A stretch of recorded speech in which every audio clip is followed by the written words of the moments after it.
بسم اللہ الرحمن الرحیم۔ السلام علیکم ورحمۃ اللہ وبرکاتہ۔ معزز سامعین، میں ہوں ابو عبداللہ، چینل پر خوش آمدید۔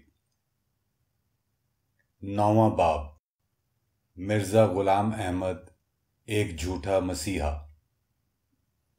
حضرت ابو ہریرہ رضی اللہ تعالی عنہ سے روایت ہے کہ اللہ کے نبی صلی اللہ علیہ وآلہ وسلم نے فرمایا، قسم اس کی جس کے قبضے میں میری جان ہے، یقیناً عیسیٰ ابن مریم جلد ہی تم میں نازل ہوں گے اور عدل سے تمہارے درمیان حکومت کریں گے۔ وہ صلیب کو توڑ دیں گے اور خنزیر کو قتل کر دیں گے اور جزیے کو ساقط کر دیں گے۔ دولت کی اتنی بہتات ہوگی کہ کوئی خیرات لینے والا نہ ملے گا، اور ایک سجدہ دنیا و ما فیہا سے بہتر سمجھا جائے گا۔ پھر آپ صلی اللہ علیہ وآلہ وسلم نے فرمایا، اگر تم چاہو تو یہ آیت پڑھو، اور اہل کتاب یعنی یہودی اور عیسائی میں سے کوئی ایسا نہ ہوگا جو ان کی موت سے قبل ان پر ایمان نہ لے آئے، اور فیصلے یعنی قیامت کے دن وہ ان پر گواہ ہوں گے۔ قرآن سورہ نساء۔ مرزا غلام احمد ہندوستان کے قصبے قادیان کے ایک پنجابی مسلم خاندان میں 20ویں صدی کے اوائل میں پیدا ہوا۔ اس کا انتقال پہلی جنگ عظیم شروع ہونے سے ذرا قبل ہوا۔ وہ دنیا کی ایک حکمران قوم یعنی برطانیہ سے دوسری حکمران قوم یعنی امریکہ کو اقتدار کی منتقلی جو پہلی جنگ عظیم کے دوران ہوئی دیکھنے کے لیے زندہ نہ رہا، نہ اسے یہود کی ارض مقدس کو واپسی اور 1948 میں اسرائیل کا قیام دیکھنے کا موقع ملا، اور نہ اسے وہ کچھ دیکھنے کو ملے گا جو جلد ہی ہم سب دیکھنے والے ہیں، یعنی امریکہ سے عالمی اقتدار کی یہودی ریاست اسرائیل کو منتقلی۔ ہمارا اندازہ ہے کہ یہ آنے والے 15 سے 20 برسوں میں ہو جائے گا۔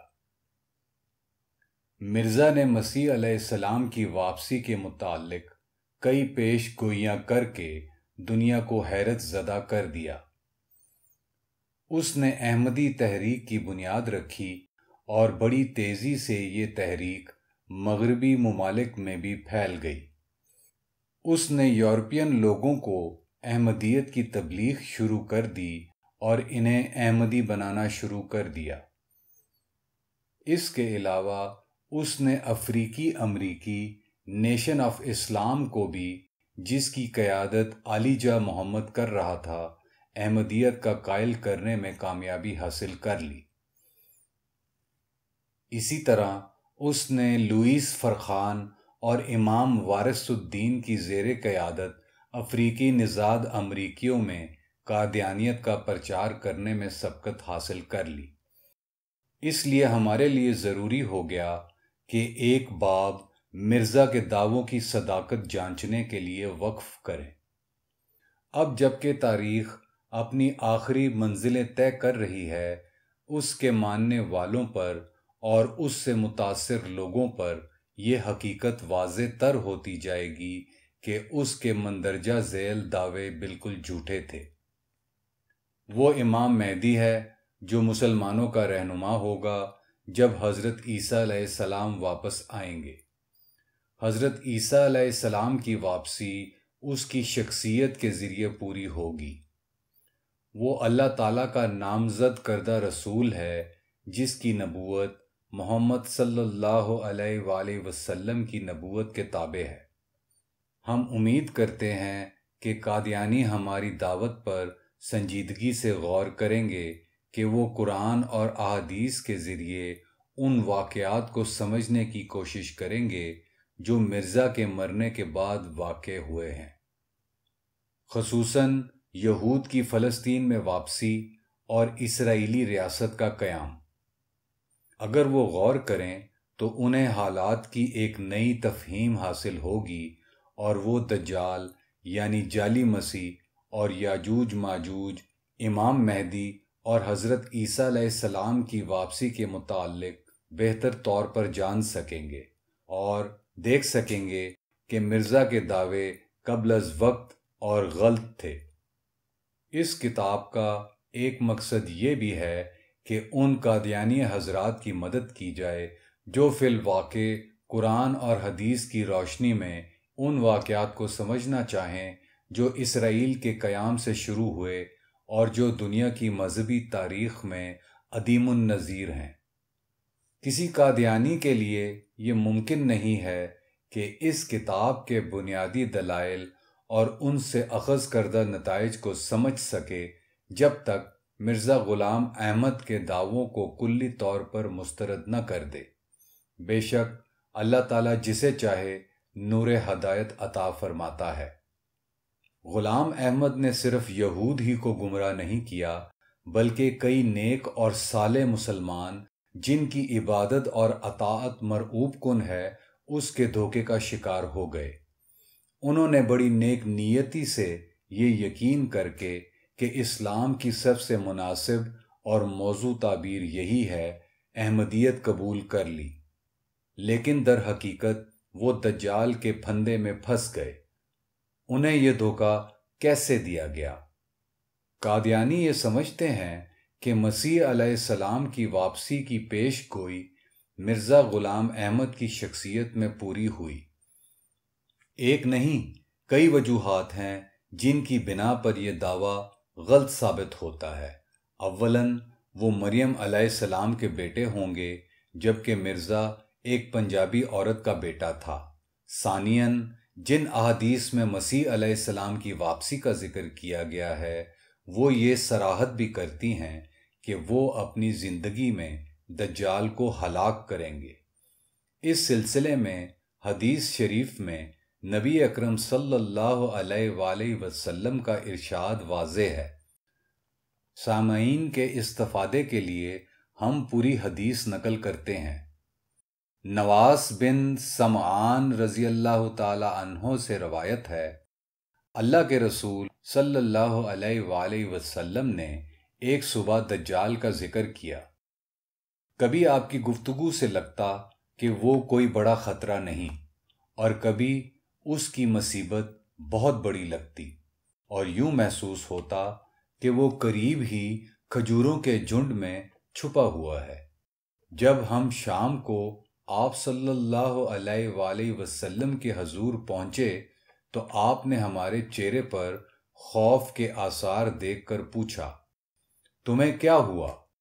ہم نے کہا، اے اللہ کے رسول صلی اللہ علیہ وآلہ وسلم، آج صبح آپ نے جس طرح دجال کا ذکر کیا اس سے کبھی ہمیں لگا کہ وہ کوئی بہت بڑی مصیبت نہیں، لیکن کبھی ایسا محسوس ہوا کہ وہ اس قدر نزدیک ہے گویا قریب ہی کسی جھنڈ میں پوشیدہ ہے۔ تو آپ صلی اللہ علیہ وآلہ وسلم نے ارشاد فرمایا، میں دجال کے سوا تمہارے لیے کئی فتنے دیکھ رہا ہوں، اگر وہ میری زندگی میں آیا تو میں تمہاری طرف سے اس کا مقابلہ کروں گا، لیکن اگر وہ اس وقت آیا جب میں تم میں موجود نہ ہوں تو ہر شخص کو اپنا دفاع خود کرنا ہوگا، اور اللہ ہر مسلم کی مدد میری طرف سے کرے گا اور اسے دجال کے شر سے بچائے گا۔ دجال ایک جوان آدمی ہوگا جس کے بال گھنگریالے ہوں گے اور اس کی ایک آنکھ اندھی ہوگی۔ اس کی مشابہت عبد العزیٰ بن قطان سے ہوگی۔ تم میں سے جو اسے دیکھے وہ سورہ کہف کی ابتدائی آیات پڑھے۔ وہ شام اور عراق کے درمیان نمودار ہوگا اور ہر طرف فتنے پھیلائے گا۔ اللہ کے بندو، سچائی کے راستے پر قائم رہو۔ ہم نے کہا، اللہ کے رسول صلی اللہ علیہ وآلہ وسلم وہ زمین میں کتنا عرصہ قیام کرے گا؟ آپ صلی اللہ علیہ وآلہ وسلم نے فرمایا، 40 دن، ایک دن ایک سال کی طرح، ایک دن ایک مہینے کی طرح اور ایک دن ایک ہفتے کی طرح اور باقی دن تمہارے عام دنوں کی طرح۔ ہم نے پوچھا یا رسول اللہ صلی اللہ علیہ وآلہ وسلم، کیا ایک دن کی نمازیں ایک سال کے لیے کافی ہوں گی؟ اس پر آپ صلی اللہ علیہ وآلہ وسلم نے فرمایا، نہیں، لیکن تم وقت کا حساب لگا کر نماز ادا کرنا۔ ہم نے پوچھا اے اللہ کے رسول صلی اللہ علیہ وآلہ وسلم، وہ زمین پر کتنا تیز چلے گا؟ انہوں نے فرمایا، جیسے ہوا کے دوش پر بادل چلتا ہے۔ وہ لوگوں کے پاس جائے گا اور انہیں اپنے دین کی دعوت دے گا۔ جو لوگ اسے مان لیں گے اور اس پر ایمان لے آئیں گے تو وہ بادلوں کو حکم دے گا اور بارش ہونے لگے گی اور فصلیں ہری ہو جائیں گی۔ شام کو ان کے دودھ دینے والے جانور دودھ سے بھرے ہوئے آئیں گے، پھر وہ دوسرے لوگوں کے پاس جائے گا اور وہ اسے مسترد کر دیں گے، تو وہ ان کے پاس سے چلا جائے گا تو وہاں قحط پڑے گا اور کھانے کے لیے کچھ نہ ملے گا۔ پھر وہ صحرا سے گزرے گا اور اسے کہے گا اپنی دولت نکال، اور وہ زمین اپنی دولت نکالے گی۔ خزانے یوں نکل آئیں گے جیسے شہد کی مکھیاں جمع ہوتی ہیں۔ یہ تیل اور دوسری معدنیات کا ذکر ہے۔ پھر وہ ایک جوان آدمی کو تلوار کا وار کر کے قتل کر دے گا اور اس کے ٹکڑے ٹکڑے کر دے گا اور انہیں بکھیر دے گا اتنے فاصلے پر جتنا تیر انداز اور اس کے ہدف کے درمیان ہوتا ہے۔ پھر وہ اسے آواز دے گا تو وہ زندہ ہو کر ہنستا ہوا آ جائے گا اور اس کا چہرہ خوشی سے چمک رہا ہوگا۔ اسی وقت اللہ عیسیٰ ابن مریم علیہ السلام کو بھیجے گا۔ وہ دمشق کے مشرق میں سفید مینار پر اتریں گے۔ انہوں نے زعفران سے ہلکے رنگے ہوئے 2 کپڑے پہنے ہوں گے۔ ان کے دونوں ہاتھ فرشتوں کے بازوؤں پر رکھے ہوں گے۔ جب وہ اپنا سر نیچے کریں گے تو پسینے کے قطرے ٹپکیں گے۔ ہر کافر جو ان کے پسینے کی خوشبو سونگھے گا مر جائے گا۔ وہ پھر دجال کو تلاش کر کے اسے لد کے مقام پر پائیں گے اور اسے قتل کر دیں گے۔ پھر ایک قوم جس کی حفاظت اللہ نے کی ہوگی عیسیٰ علیہ السلام کے پاس آئے گی۔ وہ ان کے چہرے پونچھیں گے اور جنت میں ان کے درجات کی بشارت دیں گے۔ ان حالات میں اللہ تعالیٰ عیسیٰ علیہ السلام پر وحی فرمائے گا کہ میں نے اپنے بندوں میں سے وہ تمہیں بھیجے ہیں جن پر کوئی فتح نہ پا سکے گا۔ تم انہیں یعنی اپنے ساتھیوں کو بحفاظت طور کے پاس لے جاؤ۔ پھر اللہ یاجوج اور ماجوج کو بھیجے گا اور وہ ہر بلندی سے اترتے نظر آئیں گے۔ ان میں سے پہلا تبریاس کی جھیل سے گزرے گا اور اس سے پانی پیے گا، اور جب ان کا آخری شخص وہاں سے گزرے گا تو وہ کہے گا کہ کبھی یہاں پانی ہوتا تھا۔ وہ یسوع علیہ السلام اور ان کے ساتھیوں کا محاصرہ کر لیں گے اور ان کے حالات اتنے سخت ہوں گے کہ ایک بیل 100 دینار سے زیادہ مہنگا ہو جائے گا۔ اللہ کے رسول عیسیٰ علیہ السلام اور ان کے ساتھی اللہ سے دعا کریں گے تو اللہ تعالیٰ یاجوج ماجوج پر جراثیم نازل کریں گے۔ صبح تک وہ اس طرح ہلاک ہو جائیں گے جیسے تنہا آدمی مر جاتا ہے۔ اللہ کے نبی یسوع علیہ السلام اور ان کے اصحاب زمین پر آئیں گے تو زمین پر ذرا سی جگہ بھی باقی نہ ہوگی جس میں لاشوں کا تعفن اور بدبو نہ ہو۔ پھر وہ اللہ کے حضور دعا کریں گے اور اللہ لمبی گردن والے پرندے اتارے گا تو وہ ان لاشوں کو لے کر کہیں پھینک آئیں گے۔ پھر اللہ تعالیٰ بارش نازل کریں گے اور زمین میں مٹی یا اینٹ کا کوئی گھر نہ ہوگا جو اس سے دھل نہ جائے، اور زمین آئینے کی طرح صاف ہو جائے گی۔ پھر اسے حکم دیا جائے گا اور وہ اپنے ثمرات نکالے گی۔ اس کی رونقیں بحال ہو جائیں گی۔ اتنا بڑا انار پیدا ہوگا جو آدمیوں کی ایک جماعت کو کافی ہوگا۔ اونٹنیاں اتنا دودھ دیا کریں گی کہ وہ پورے قبیلے کے لیے کافی ہوگا، اور بھیڑیں اتنا دودھ دیں گی کہ پورے خاندان کو کفایت کرے گا۔ پھر اللہ ایسی خوشگوار ہوا بھیجیں گے جس سے لوگ ٹھنڈک محسوس کریں گے۔ اس ہوا سے سب مسلمان وفات پا جائیں گے اور صرف بدکار باقی رہ جائیں گے، جو گدھوں کی طرح بدکاری کریں گے، اور قیامت انہی پر آئے گی۔ صحیح مسلم۔ یہ حدیث بالکل واضح ہے، سچا مسیحا جھوٹے مسیحا یعنی دجال کو قتل کر دے گا۔ وہ تلاش کر کے اسے لد کے قریب پائیں گے اور اسے قتل کریں گے۔ اگر مرزا سچا مسیح ہوتا تو اس نے دجال کو تلاش کر کے قتل کر دیا ہوتا۔ ملاحظہ ہو حدیث مسلم، وہ اسے تلاش کر کے قتل کریں گے۔ اگر مرزا نے اس حدیث کے مطابق دجال کو قتل کر دیا ہوتا تو دجال اپنا مشن جاری نہ رکھ پاتا۔ دراصل مرزا صہیونی تحریک کی ابتدا ہوتے ہی مر گیا، اور وہ اس کی محیر العقل کامیابی کو نہ دیکھ سکا۔ اس کے مشن میں کوئی رکاوٹ ڈالنا تو الگ رہا۔ دراصل مرزا اس سارے ڈرامے سے قطعی غیر متعلق رہا جس کے ہیرو ہونے کا اس نے دعویٰ کیا تھا۔ اسرائیل کی جعلی ریاست کا قیام ادیان کی تاریخ میں ایک منفرد واقعہ ہے، اور اس کی تکمیل میں مرزا کا کردار صفر ہے، نہ اس کے بنانے میں اور نہ اسے روکنے میں، حتیٰ کہ وہ بطور تماشائی بھی اسے نہ دیکھ سکا۔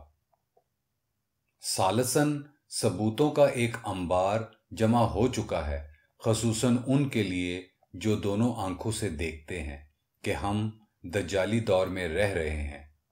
مثال کے طور پر جدید دنیا کا فلسفیانہ شرک، جس نے نبی کریم صلی اللہ علیہ وآلہ وسلم کی پیش گوئی کے مطابق بندگی اور اطاعت اللہ کی بجائے دجالی سیکولر سیاسی نظام کو دینی چاہیے۔ مادیت کا سارا فتنہ برطانیہ کے جزیرے سے ابھرا۔ تمیم الداری کی حدیث وضاحت کرتی ہے کہ جب دجال رہا ہوگا تو وہ اس جزیرے سے اپنا حملہ شروع کرے گا۔ جدید مادیاتی نظام کا وہ سیاسی شرک جو نبی اکرم صلی اللہ علیہ وآلہ وسلم کی اس پیش گوئی کے مطابق ہے، جس میں سروری خدائے بے ہمتا کی بجائے غالب سیاسی نظام کو عطا کی گئی ہے۔ جدید یورپی تہذیب نے سیاست سے خدا ترسی، انصاف اور انسان دوستی کی جگہ وطن پرستی کی وحشت اور بربریت داخل کر دی، جہاں ایک قوم دوسری قوم پر غلبہ پانے کے لیے ایٹمی حملے سے بھی باز نہیں آتی۔ پوری دنیا اقوام متحدہ کے سیاسی شرک کو اپنا چکی ہے اور اپنے سیاسی اور اقتصادی معاملات میں دین سے کوئی رہنمائی قبول کرنے کو تیار نہیں۔ جدید مادہ پرستی، جس کے سبب انسان صرف ظاہری نگاہ سے حالات کو دیکھتا ہے اور باطنی نظر سے محروم ہونے کے سبب آنکھ سے نظر آنے والے حقائق ہی کو سب کچھ سمجھ لیتا ہے۔ جدید لا دین ریاست کا شرک عالمگیر ہے۔ اس میں سربراہی اللہ تعالیٰ کی نہیں بلکہ ریاست کی ہوتی ہے، جو اس کے حرام کو حلال اور حلال کو حرام کر سکتی ہے۔ اس طرح اقتدار اعلیٰ اللہ تعالیٰ کو نہیں بلکہ ریاست کو حاصل ہوتا ہے۔ حیرت ناک امر ہے کہ مسلمانوں کو بھی اسے سمجھنے میں دقت پیش آ رہی ہے۔ اسلام میں قانون سازی کا حق فقط اللہ تعالیٰ کو حاصل ہے، اور انسان اس کے نائب کی حیثیت سے ان حدود میں رہ کر قانون بنا سکتا ہے جس کی نشاندہی کتاب اور سنت کرتے ہیں۔ غیر اللہ کے قانون پر راضی ہو جانا غیر اللہ کو معبود بنانے کے مترادف ہے، اور قرآن کریم اس سلسلے میں صریح نص فراہم کرتا ہے۔ یہ برطانیہ ہی تھا جس نے لادینی ریاست کی بنیاد رکھی، اور اب ساری دنیا اسے قبول کر چکی ہے، اور اقوام متحدہ بھی ایک لادین ادارہ ہے جو قومی لادین ریاست کی رہنمائی کر رہا ہے۔ سائنس کی فراہم کردہ جدید راحتیں انسان کو ان کے فوائد بڑھا چڑھا کر دکھاتی ہیں اور اسے قطعی احساس نہیں ہوتا کہ وہ ان کے ساتھ ایسے نظریے بھی اپنا رہا ہے جو اس کے دین کے منافی ہیں۔ ٹیلی فون، ہوائی سفر، ای میل، موبائل اور فیکس جیسی سہولیات انسان کو زندگی کے اصل مقصد یعنی اللہ تعالیٰ کی بندگی سے غافل کر دیتی ہیں، جو اس کی تخلیق کا مقصد ہے۔ احادیث میں ان آسائشوں کو دجالی عہد کا فتنہ کہا گیا ہے۔ مثال کے طور پر یہ بتایا گیا ہے کہ دجال کا گدھا بادلوں کی طرح تیز سفر کرے گا اور جس کے کان دور تک پھیلے ہوئے ہوں گے۔ یہ جدید ہوائی جہازوں کا ذکر ہے۔ اللہ سبحانہ و تعالیٰ نے فرشتوں سے فرمایا کہ میں زمین میں اپنا خلیفہ بنا رہا ہوں، یعنی اپنا نائب انسان کو بنا رہا ہوں جو میری مرضی کے مطابق اس کا نظام چلائے گا۔ اسلامی خلافت نے بین ہی یہی کیا۔ اس نے اللہ تعالیٰ کی سروری تسلیم کی، اسے قانون ساز مطلق مانا اور اس کے قانون کو اعلیٰ ترین قانون قرار دیا۔ اسے جدید سیکولر ریاست نے تباہ کر دیا اور یہ باطل تصور دیا کہ انسان اپنے قانون بنانے کے لیے آزاد اور خود مختار ہے۔ نئی ریاست نے پہلے مرکز خلافت ترکی کو لادین بنایا، پھر اس نے جزیرہ نمایاں عرب پر قبضہ جمایا اور آج یہ پورے عالم اسلام پر محیط ہے۔ ساری اسلامی دنیا نے شرک کو اپنا لیا اور یہ مرزا کی موت کے بعد ہوا۔ سیاسی شرک کی طرح اقتصادی شرک نے اسلامی معیشتوں پر قبضہ جما لیا اور ربا کو، جسے اللہ تعالیٰ نے حرام قرار دیا تھا، اپنی معیشت کی بنیاد بنا لیا۔ رسول اللہ صلی اللہ علیہ وآلہ وسلم نے بتایا کہ آنے والے زمانے میں ایک وقت آئے گا جب کوئی سود سے محفوظ نہ رہ سکے گا۔ اگر کوئی سود سے اجتناب کر رہا ہو تب بھی اسے اس کا غبار پہنچ کر رہے گا۔ یہ پیش گوئی آج پوری ہو چکی ہے، مگر مرزا اسے دیکھنے کے لیے موجود نہیں ہے۔ جدید تحریک نسواں نے عورتوں سے بچوں کی تعلیم و تربیت اور محبت بھری دیکھ بھال چھڑا کر انہیں اپنے کیریئر سازی پر لگا دیا اور اس طرح خاندان کی بنیاد ہی ڈھا دی۔ رسول اللہ صلی اللہ علیہ وآلہ وسلم نے فرمایا تھا، آخری لوگ جو دجال کے پاس آئیں گے وہ عورتیں ہوں گی، یہاں تک کہ ایک مرد کو اپنی ماں، بہن، بیٹی اور خالہ کو باندھنا پڑے گا تاکہ انہیں دجال کے پاس جانے سے بچا سکے۔ تحریک آزادی نسواں کی بنیاد برطانوی خواتین نے رکھی اور مرزا کی موت کے بعد وہ مسلم معاشروں میں داخل ہونے میں کامیاب ہوئی۔ ماحولیاتی آلودگی جس نے زمین کے موسموں کو بدل دیا، جس کی رسول اکرم صلی اللہ علیہ وآلہ وسلم نے پیش گوئی کی تھی اور جس کے متعلق آپ نے فرمایا تھا کہ دجال کے دور میں واقع ہوگی، حقیقتاً ہو چکی، لیکن مرزا آج جب ہم یہ لکھ رہے ہیں موجود نہیں۔ جدید دور کا وہ خوفناک دجل اور فریب جس میں حقیقت ظاہری شکل سے یکسر جدا ہے اور جہنم کا راستہ جنت نظر آتا ہے اور جنت کا راستہ جہنم دکھائی دیتا ہے، واقع ہو چکے ہیں۔ اسرائیل کی جعلی ریاست وجود میں آ چکی ہے اور اس کی تشکیل میں عیسائی جزیرے برطانیہ نے پورا کردار ادا کیا ہے، جو تقریباً 1 ماہ کے سمندری فاصلے پر واقع ہے۔ حدیث تمیم الداری۔ اور یہ بھی مرزا کی موت کے بعد ہوا۔ یہ ایک ناقابل تردید ثبوت ہے کہ دجال مرزا کے مرنے کے طویل عرصے بعد بھی اپنے کام میں مشغول رہا اور مرزا کا دنیا کے اختتام کے سلسلے میں کوئی کردار نہیں۔ عنقریب ریاست اسرائیل دنیا کی حکمران ریاست کی حیثیت سے امریکہ کی جگہ لے لے گی اور سلیمان علیہ السلام کے سنہری دور کی واپسی کا دعویٰ کرے گی۔ اس طرح دجال اپنے دجل و فریب کے مشن میں مزید پیش قدمی کرے گا اور یہ بھی مرزا کی غیر حاضری میں ہوگا۔ یہ سارے کام دجال کے ہیں جو سرگرمی سے اپنے مشن کی تکمیل میں لگا ہوا ہے اور مرزا کو مرے ہوئے تقریباً 100 سال ہونے کو آئے ہیں۔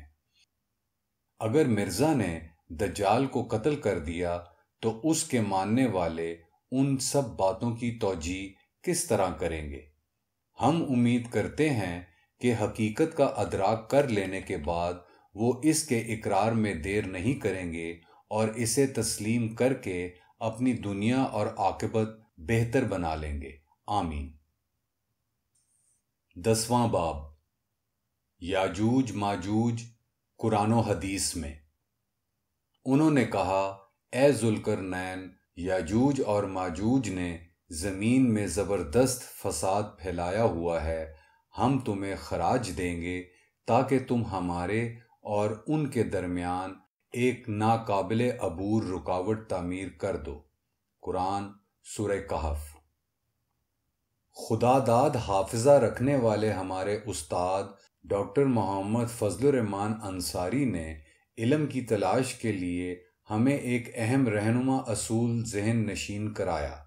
خصوصاً سچائی کی تلاش کے لیے انہوں نے ہدایت کی تھی کہ معلومات کے ادھورے حصے کو سامنے رکھ کر کوئی رائے قائم نہ کی جائے جب تک تمام حقائق نظروں کے سامنے نہ آ جائیں۔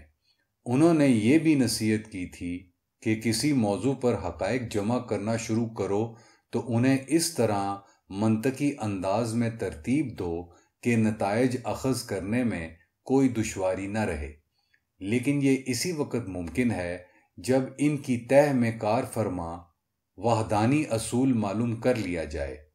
انہوں نے اس وحدانی اصول کو معنی کا نظام کا نام دیا تھا۔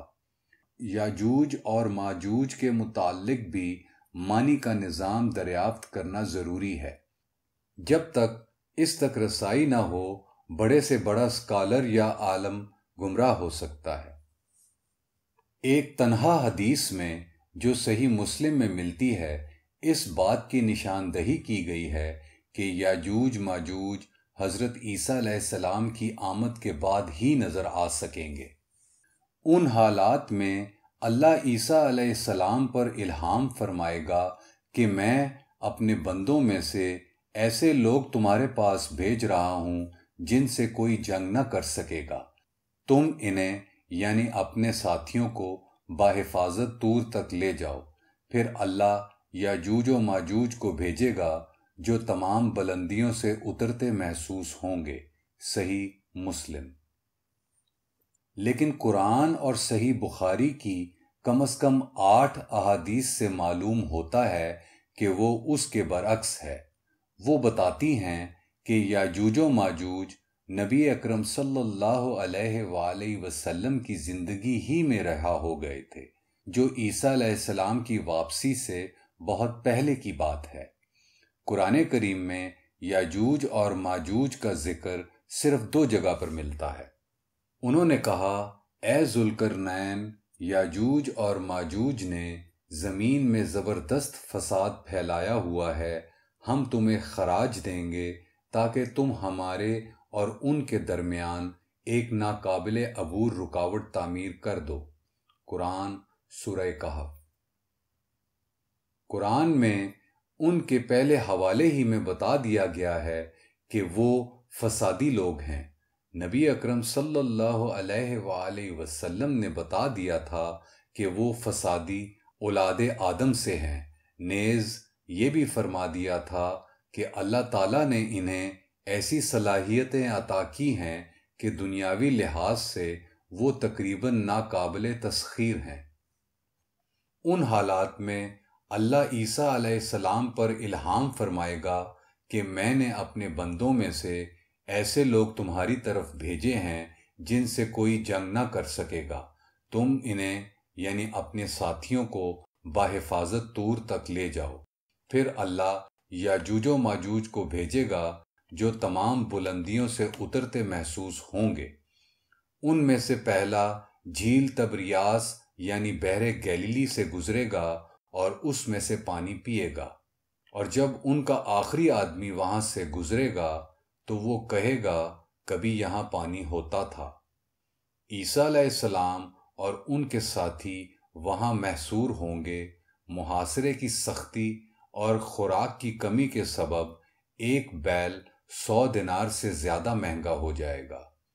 حضرت عیسیٰ علیہ السلام اور ان کے ساتھی اللہ تعالیٰ سے دعا کریں گے اور اللہ تعالیٰ کیڑے یا جراثیم بھیجے گا اور صبح کو وہ ایک آدمی کی طرح فنا ہو جائیں گے۔ اللہ کے نبی عیسیٰ علیہ السلام پھر زمین پر آئیں گے تو زمین پر ذرا سی جگہ نہ ہوگی جس سے سخت بدبو نہ ہو۔ اللہ کے نبی تب دعا کریں گے اور اللہ تعالیٰ لمبی گردن والے پرندے بھیجیں گے جو لاشوں کو دور لے جا کر پھینک دیں گے۔ صحیح مسلم۔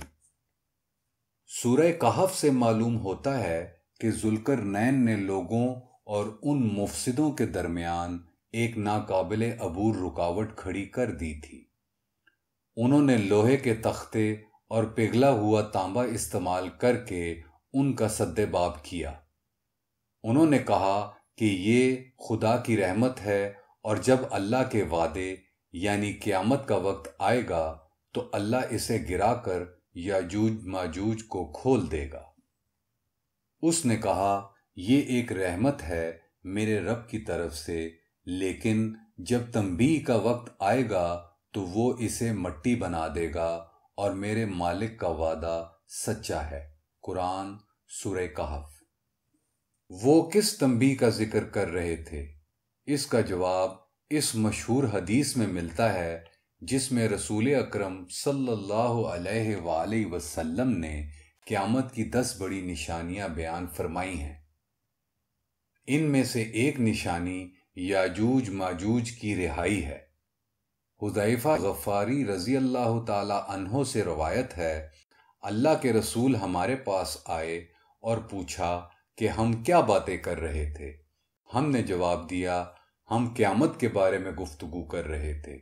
اس پر آپ صلی اللہ علیہ وآلہ وسلم نے فرمایا قیامت اس وقت تک نہیں آئے گی جب تک تم 10 نشانیاں نہ دیکھ لو: دھواں، دجال، دابۃ الارض، سورج کا مغرب سے طلوع ہونا، عیسیٰ ابن مریم کا نزول، یاجوج و ماجوج، 3 مقامات پر زمین کا خسف، ایک مشرق، ایک مغرب اور ایک جزیرۃ العرب میں، جس کے بعد یمن سے ایک آگ نکلے گی جو لوگوں کو ہانک کر ان کے اجتماع کی جگہ لے جائے گی۔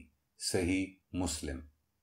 با الفاظ دیگر جب یاجوج ماجوج کی دیوار ٹوٹی اور وہ رہا ہوئے تو قیامت کی ایک عظیم نشانی رونما ہوئی اور نوح انسان اپنے وجود کے آخری دور میں داخل ہوئی۔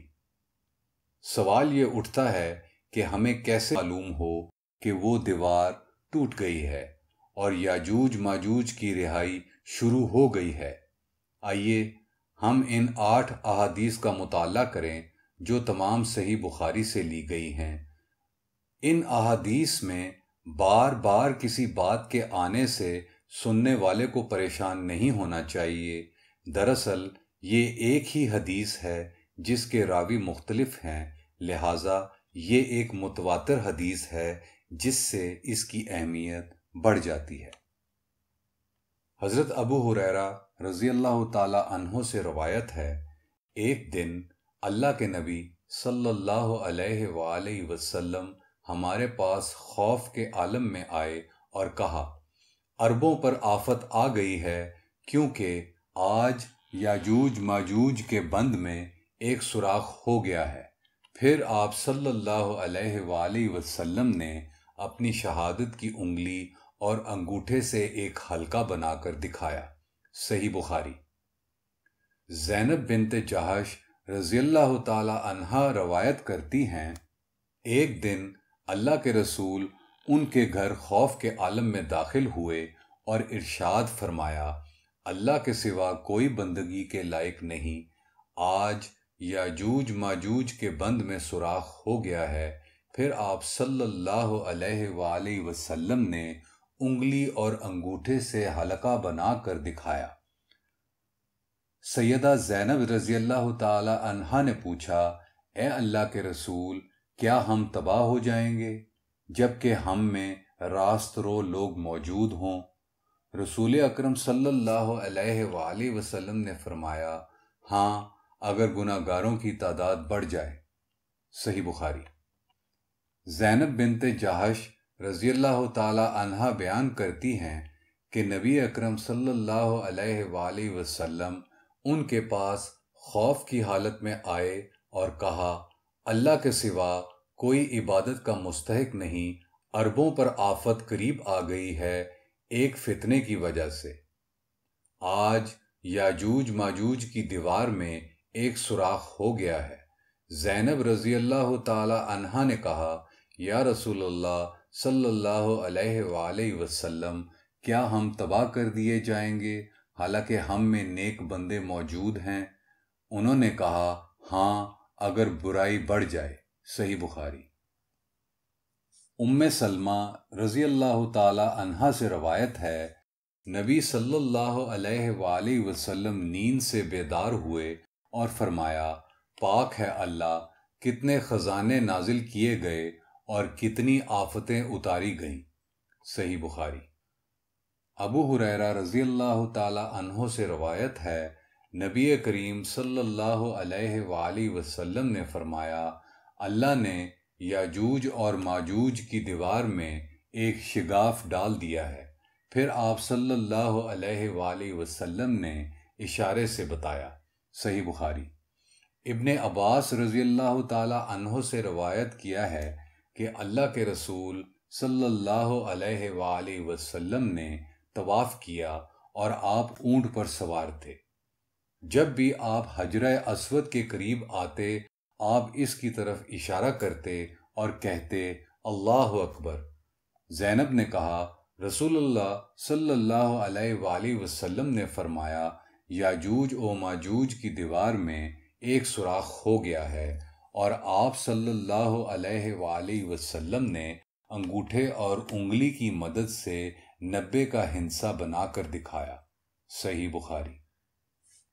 صحیح بخاری کی یہ احادیث جو 4 مختلف ذرائع سے ملی ہیں، ابو ہریرہ رضی اللہ تعالی عنہ، زینب بنت جہش رضی اللہ تعالی عنہا، ام سلمہ رضی اللہ تعالی عنہا اور عبداللہ ابن عباس رضی اللہ تعالی عنہ نہایت صراحت سے یاجوج ماجوج کی رہائی سے متعلق بتاتی ہیں کہ وہ نبی کریم صلی اللہ علیہ وآلہ وسلم کی حیات مبارکہ ہی میں عمل میں آ گئی تھیں۔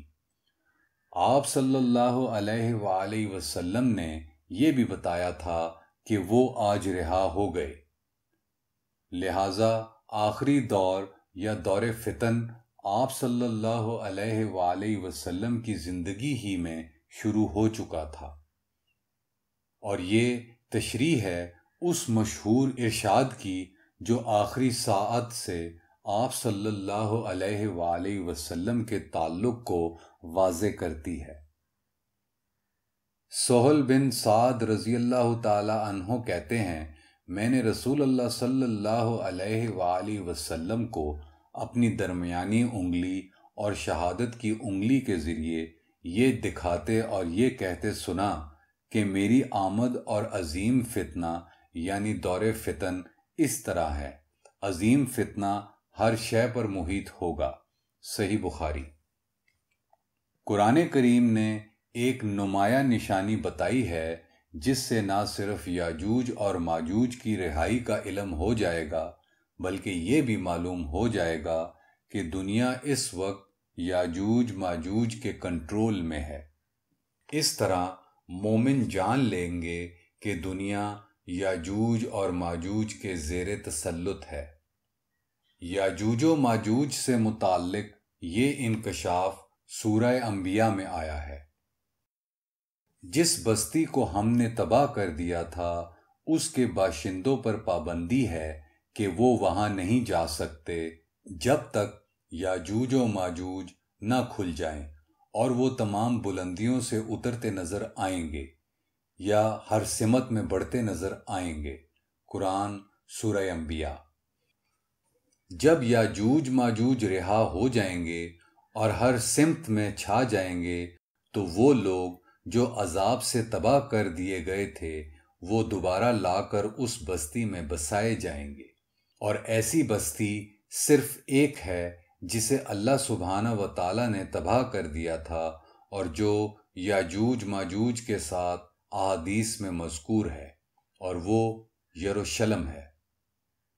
نواس ابن سمعان رضی اللہ تعالی عنہ سے روایت ہے، ان حالات میں اللہ عیسیٰ علیہ السلام سے کہے گا، میں نے ایسے بندے تمہارے پاس بھیجے ہیں جن کا کوئی مقابلہ نہ کر سکے گا، تم انہیں یعنی اپنے ساتھیوں کو طور پر لے جاؤ۔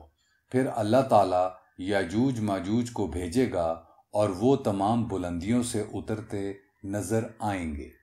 جب ان میں سے پہلا تبریاس کی جھیل سے گزرے گا تو اس میں سے پانی پیے گا، اور جب ان کا آخری آدمی گزرے گا تو کہے گا، یہاں کبھی پانی ہوا کرتا تھا۔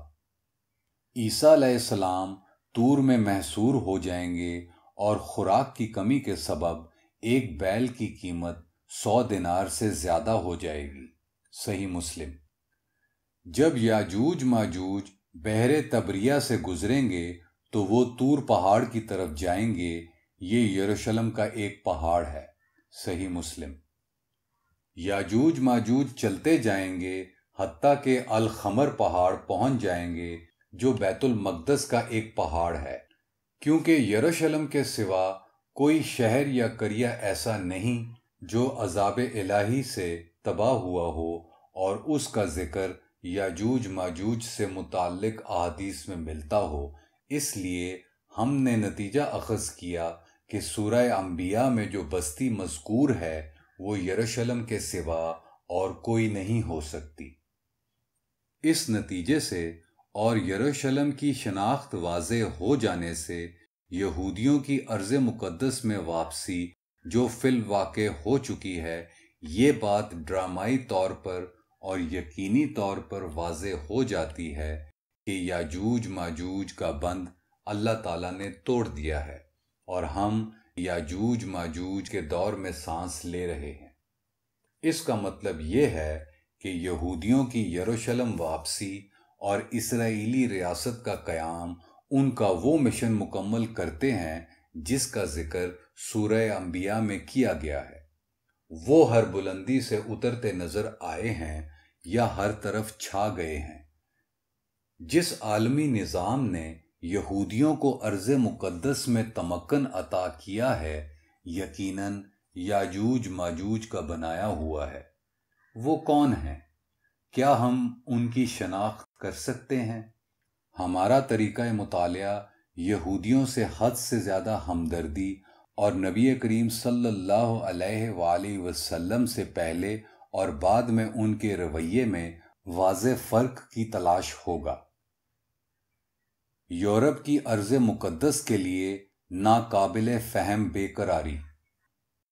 جب ابراہیم علیہ السلام نے ارض مقدس کو ہجرت کی، اس وقت بیبیلون، فارس، مصر اور چین عظیم تہذیبی مراکز تھے، اور یونان اور روم اس وقت تک ابھرے نہیں تھے۔ یورپ وحشی قبائل کی شکل میں پایا جاتا تھا، اس کی مہذب دنیا کے ساتھ آمد و رفت نہ تھی اور نہ اس کی تجارت تہذیب یافتہ دنیا سے تھی۔ اس وجہ سے دنیا یورپین زبانیں نہ سیکھ سکی اور نہ یورپ دنیا کے اسٹیج پر کوئی رول ادا کر سکا۔ قرآن نے یورپ کی اس خصوصیت کا ذکر سورہ کہف میں کیا ہے، جب ذوالقرنین اپنے تیسرے سفر پر روانہ ہوتے ہیں اور ایسی قوم سے ملتے ہیں جن کی زبان کوئی نہیں سمجھ سکتا۔ قرآن سورہ کہف۔ ایک عجیب اور پراسرار انقلاب نے یورپ کو یکسر بدل دیا۔ مظاہر پرست یونانی اور رومن تہذیبیں ابھریں اور انہوں نے تیزی سے دنیا پر چھانا شروع کر دیا۔ دونوں تہذیبوں کو ارض مقدس سے خاص لگاؤ رہا۔ سکندر اعظم نے یروشلم فتح کیا اور یہودیت میں دلچسپی لی۔ سیدنا عیسیٰ علیہ السلام کے زمانے میں بلکہ اس کے بعد بھی رومن شہنشاہیت کی حکمرانی ارض مقدس پر تھی۔ ان مظاہر پرستوں کو اپنے خداؤں سے کوئی خاص لگاؤ نہ تھا۔ جس آسانی سے انہوں نے مظاہر پرستی اختیار کی تھی اسی آسانی سے چھوڑ بھی دی، جبکہ ہندوستان میں بت پرستوں نے اسلام کی آمد کے بعد بھی بتوں سے آشنائی ترک نہ کی۔ پھر عیسائیت سے ایک عجیب معانقہ سیاسی ضروریات کے تحت کیا گیا جو یورپین چرچ کی شکل میں ظاہر ہوا، جس میں روم چرچ کے نئے مرکز کی شکل میں سامنے آیا۔ یہ عیسائیت تھی جس نے بقیہ یورپ کے بڑے حصے کو وحشی قبائل کی حیثیت سے نکال کر متحد یورپ کی شکل میں مسیحیت کے تحت اکٹھا کیا۔ نیا یورپی چرچ اپنی آزادی پر اس قدر مصر تھا کہ اس نے حضرت عیسیٰ علیہ السلام کی سالگرہ کے لیے 25 دسمبر کی تاریخ خود مقرر کی۔ لیکن نئی عیسائیت بازنطینی قدامت پرست عیسائیت سے نمایاں طور پر مختلف تھی۔ جو ہی اس نے یورپ پر اپنی گرفت مضبوط کی، اس نے ارض مقدس کے لیے ایک زبردست جذبے کا مظاہرہ شروع کر دیا۔ صلیبی حملے عیسائی حملے نہ تھے، بلکہ وہ یورو عیسائی حملے تھے۔ ایک کے بعد ایک حملے مسلمانوں سے ارض مقدس کی حکومت چھیننے کے لیے کیے جاتے رہے۔ یورپی صلیبی جنگجو بازنطینی علاقوں سے گزر کر یروشلم جاتے رہے، مگر عیسائی ہونے کے باوجود وہ ان میں شامل نہ ہوئے۔ اس طرح ارض مقدس پر تسلط حاصل کرنے کا جذبہ عیسائی سے زیادہ یورپی جذبہ تھا۔ آخر ارض فلسطین سے یورو عیسائی قوموں کو اس قدر لگاؤ کیوں ہوا؟ اس کے علاوہ جب یورپین عیسائی ایک مختصر عرصے کے لیے مسلمانوں سے ارض مقدس چھیننے میں کامیاب ہوئے تو انہوں نے وہاں خون کی ندیاں بہا دیں۔ انہوں نے یروشلم کے تمام باشندوں کو قتل کر دیا، بچے، جوان، بوڑھے اور مرد و زن کی تمیز کیے بغیر، حتیٰ کہ مسجد اقصی میں پناہ گزین 30,000 مرد و زن کو بھی نہ چھوڑا گیا۔ مورخین لکھتے ہیں کہ مسلمانوں کے خون کی فراوانی کا یہ عالم تھا کہ صلیبیوں کے گھوڑے گھٹنے تک ان میں ڈوب گئے۔ یہ قتل عام صریحاً غیر عیسائی تھا۔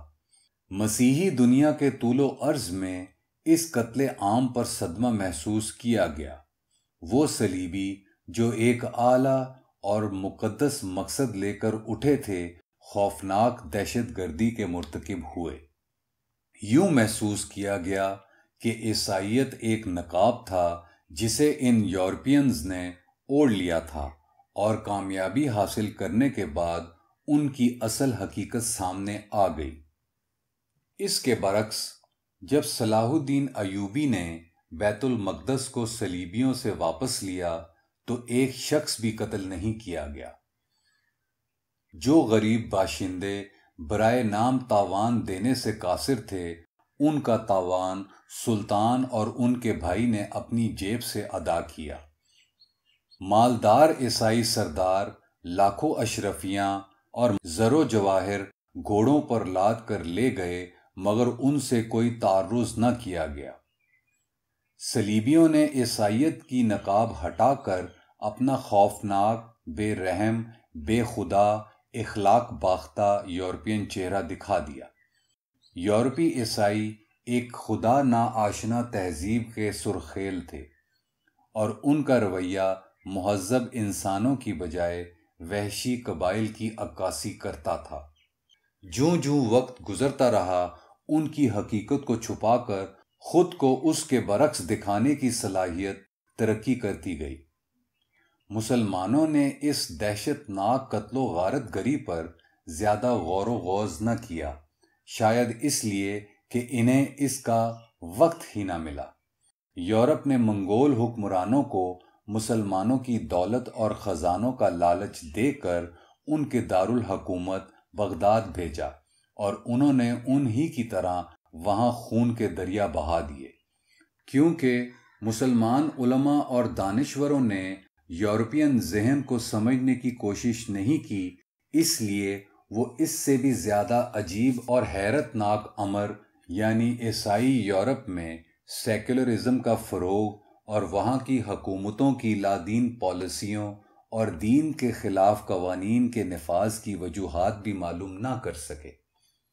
اس انقلاب نے یورپ کو ایک سائنس اور ٹیکنالوجی کا انقلاب عطا کیا جس نے وہاں صنعتی انقلاب کی بنیاد رکھی۔ برطانیہ جو ارض مقدس سے 1 ماہ کی مسافت پر ایک غیر اہم جزیرہ تھا، یورپ کی تمام طاقتوں کو پیچھے چھوڑ کر ایک اہم قوت بن کر نمودار ہوا۔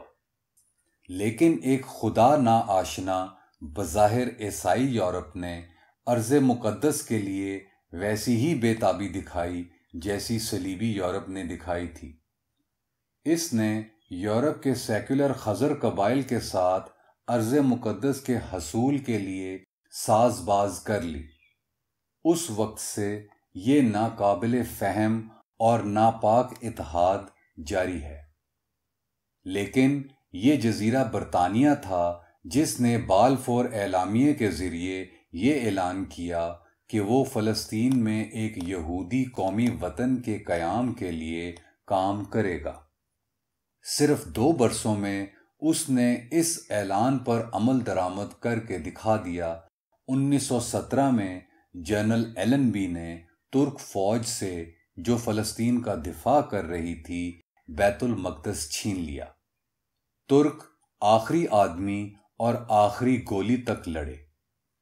پاک فوج کے ایک میجر جنرل جو جنگ عظیم اول میں برطانوی فوج کی طرف سے لڑے بتاتے ہیں کہ جب وہ یروشلم میں داخل ہوئے تو صرف ہسپتال کا عملہ اور چند زخمی فوجی انہیں زندہ ملے۔ ان کا نام میجر جنرل اکبر خان رنگروٹ ہے۔ یروشلم اور ارض مقدس کو مسلمانوں سے چھیننے کی دونوں کوششیں یورپی تھیں، دونوں صلیبی جنگیں تھیں۔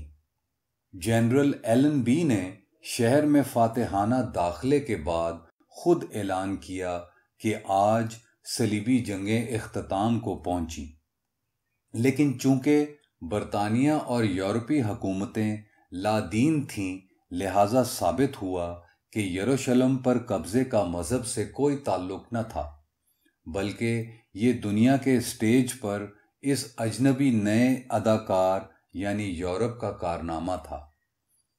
ارض فلسطین پر قبضہ جما کر برطانیہ نے لیگ آف نیشنز سے اس کے انتظام کا مینڈیٹ حاصل کر لیا اور اپنے مقصد کے حصول کے لیے سرگرم ہو گیا۔ اس کتاب کا سوال یہ ہے کہ جب یورپ سیکولر ہو چکا تھا اور مادہ پرستی اختیار کر چکا تھا تو اس نے ارض مقدس سے اس قدر جذباتی وابستگی کیوں دکھائی؟ اگر یورپ کا عیسائیت اختیار کرنا عجیب تھا تو اس کا یہودیت اختیار کرنا عجیب تر۔ شاید 7ویں صدی میں مشرقی یورپ کے خضر قبائل نے یہودیت اختیار کی۔ انہوں نے ایسا سیاسی ضرورت کے سبب کیا، ایمان کا ان کی تبدیلی مذہب میں کوئی دخل نہ تھا۔ یہودی ہونے سے قبل انہوں نے ایک عجیب قوت کا مظاہرہ کر کے مسلمانوں کو یورپ میں داخل ہونے سے روک دیا تھا۔ یورپی عیسائیوں کی طرح یورپی یہود اسرائیلی یہود سے مختلف تھے۔ اسرائیلی یہود کے برعکس یورپی یہود ارض مقدس پر تسلط جمانے کے لیے بے قرار تھے۔ یہ یورپی یہود تھے جنہوں نے صہیونی تحریک کی داغ بیل رکھی اور وہی نصب العین اختیار کیا جو صلیبی یورپیوں نے کیا تھا۔ یہ کتاب سوال کرتی ہے کہ یورپی یہودیوں اور عیسائیوں کا ارض مقدس سے یہ جذباتی لگاؤ کیوں؟ برطانیہ کی مدد سے صہیونی تحریک یہودیوں کی فلسطین واپسی میں کامیاب ہو گئی۔ جب برطانوی دائی نے اسرائیل کا بچہ جنوایا تو دنیا کو اسرائیل کی قدیم ریاست بحال ہوتی نظر آئی، جسے اللہ تعالیٰ نے 2000 سال قبل تباہ کر دیا تھا۔ جب برطانیہ کو سپر پاور بنے چند قرن گزرے تو حیرت انگیز طور پر امریکہ ایک عالمی قوت بن کر ابھرا۔ اس کا بیان ثبوت پہلی جنگ عظیم میں ملا، جب امریکی افواج نے برطانیہ کو شکست سے بچایا۔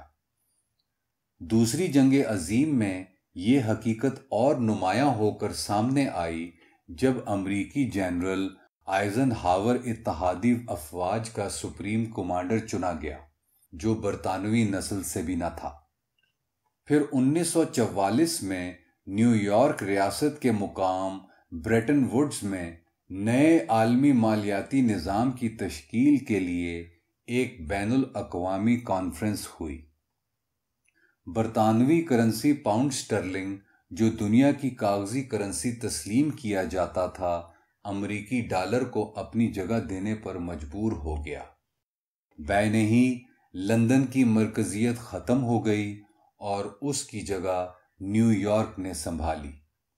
اس نئی سپر پاور نے ارض مقدس کے لیے اسی جذبے اور جوش کا مظاہرہ کیا جو اس سے قبل یورپ کرتا رہا تھا، اور فی الحقیقت اس نے وہیں سے کام کی ابتدا کی جہاں سے پہلی عالمی قوت نے اسے ترک کیا تھا۔ جب اسرائیل کو غیر قانونی طور پر ایک ریاست بنایا گیا تو سب سے پہلے نئی عالمی طاقت امریکہ نے اسے تسلیم کیا۔ نئی سپر پاور نے صاف بتا دیا کہ برطانیہ کی جگہ اس نے اسرائیل کی سرپرستی سنبھال لی ہے۔ فی الحقیقت اس نے انتہائی اہانت انگیز انداز میں انکشاف کیا۔ مصر میں ایک انقلاب نے 1952 میں بادشاہت کا خاتمہ کر دیا اور 1956 میں کرنل جمال عبد الناصر نے جنرل نجیب کی جگہ سنبھال لی۔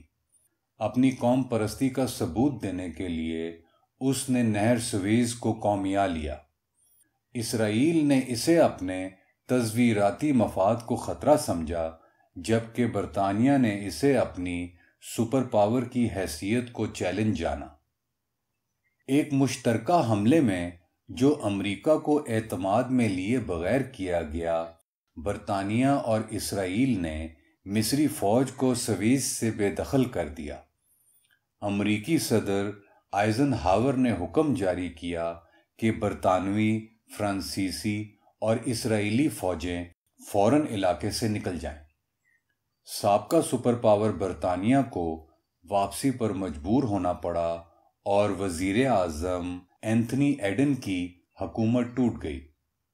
اس وقت سے اب تک امریکہ اسرائیل کے سرپرست اعلیٰ کا درجہ اختیار کر چکا ہے۔ ہم پھر پوچھتے ہیں، آخر ان سیکولر امریکی یورپی طاقتوں کو ارض مقدس سے اس قدر جذباتی وابستگی کیوں ہے؟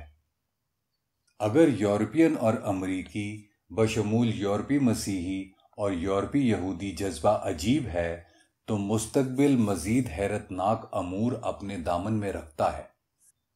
ہماری رائے ہے کہ دنیا جلد ہی یورپی اسرائیلی ریاست کو ایک عالمی طاقت کا روپ اختیار کرتے دیکھے گی۔ یہ یورپی صہیونی تحریک کے زیر اثر ہوگا اور امریکہ سے عالمی طاقت کا مرتبہ چھین کر اس کی جگہ لے لے گا۔ اسرائیل اور یورپ کافی سے زیادہ نیوکلیئر اور تھرمو نیوکلیئر ہتھیار رکھتے ہیں۔ اس کے علاوہ اس کی فوجی قوت کی ٹیکنالوجی دنیا کی بہترین ٹیکنالوجی سے کسی طرح کم نہیں۔ یورپی حکومتیں اور یہودی بینکار اور سرمایہ کار اس قدر اثاثوں کے مالک ہیں کہ بآسانی ڈالر کے زوال کی راہ ہموار کر سکتے ہیں۔ جب امریکی ڈالر ڈوبے گا تو اپنے ساتھ عالمی کاغذی کرنسی نظام کو بھی لے ڈوبے گا۔ اس کا منصوبہ فوجی قوت کے ایک شاندار مظاہرے کے ساتھ بنایا جا سکتا ہے جو فلسطین اور عرب علاقوں پر حملے کی شکل میں ہو۔ یہ نئی طاقت اپنی فتح کے ثمرات سے محروم ہونا پسند نہیں کرے گی اور اس طرح خود کو ایک عالمی قوت منوا لے گی۔ جب یہ وقوع پذیر ہوگا، عرب یہودیوں یعنی بنی اسرائیل کو یہی محسوس ہوگا کہ ان کا سنہرا دور واپس آ گیا ہے۔ کیا قرآن ان واقعات کی وضاحت کرتا ہے؟ اور اگر کرتا ہے تو اس کی توضیح کیا ہے؟ ہم بالکل شروع ہی میں یہ اعتراف ضروری خیال کرتے ہیں کہ اس کتاب کا لکھا جانا یہودیوں کی ارض مقدس کو واپسی سے قبل ممکن نہ تھا، اور بظاہر یہود کی یروشلم واپسی کے بعد یہ پہلی کتاب ہے جو اس موضوع کا احاطہ کرتی ہے۔ اس لیے ہم جب ان واقعات کی وضاحت کے لیے قرآن اور احادیث کا حوالہ دیتے ہیں تو بہت سے لوگوں کو اس پر تعجب محسوس ہوگا، خصوصاً اسلام کے محققین کو۔ اس مصنف کو یہ بھی معلوم ہوتا ہے کہ قرآنی علم جو یہودیوں کی ارض مقدس واپسی کی توضیح کرتا ہے، اس سے پہلے یہ عالم امکان میں ناپید تھا۔ اس لیے یہ علم ان لوگوں کو جو پہلی مرتبہ اس سے بہرہ ہوئے اور وہ جنہیں پہلے ہی یہ علم عطا کر دیا گیا تھا، مجبور کرتا ہے کہ اللہ تعالیٰ کے حضور عاجزی سے جھک جائیں، جو تمام گزرے اور آنے والے واقعات جانتا ہے۔ بے شک اللہ تعالیٰ ہی کو تمام چیزوں کا علم ہے اور وہ جسے چاہتا ہے اپنے نور سے نوازتا ہے۔ سامعین، ذرا غور کریں، جب اللہ تعالیٰ نے سیدنا موسیٰ علیہ السلام کے ذریعے بنی اسرائیل کو فرعون سے نجات دے کر سمندر کے پار اتارا، یعنی تقریباً 3500 برس قبل، تو اس وقت بھی باری تعالیٰ کو علم تھا کہ یہودی کس طرح نافرمانی کریں گے، اور یہ بھی کہ قرب قیامت میں انہیں دوبارہ اکٹھا کر کے ارض مقدس میں آباد کر دیا جائے گا۔ سورہ بنی اسرائیل۔ اس کے باوجود انہیں کتنی نعمتوں سے نوازا گیا، اس کا علم اور حلم کا اندازہ کون کر سکتا ہے؟